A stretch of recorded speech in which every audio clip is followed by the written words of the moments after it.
Hello student. Today I am going to explain you the last topic of the chapter. Now, how Himalaya mountain region came into existence. Now, millions of years ago, there was a huge area of land known as Gondwana land.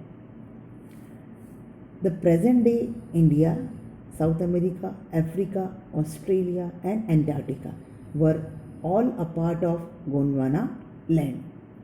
Due to the thermal, that is heat currents occurring in the asthenosphere of Earth, the Gondwana land broke up into huge land areas known as plates. One such plate, known as the Indo-Australian plate, after getting separated from the Gondwana land, moved in the north direction. It collided with the largest plate of the northern hemisphere called the Eurasian plate before 5 crore years. A huge sea called Tethys Sea lied between these two plates. Due to the collision of the two plates, the rocky surface of the Tethys Sea got folded in the upward direction, came above the water and formed the shape of mountains.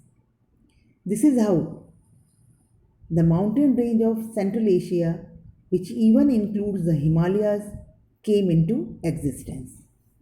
Now, we will discuss the physiography of India, why it is diversified. India has lofty Himalayan mountain ranges in the north.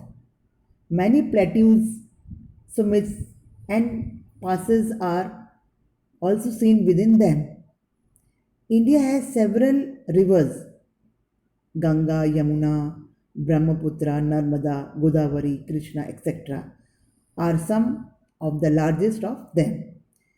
These rivers have brought alluvial deposits with them and form fertile plains.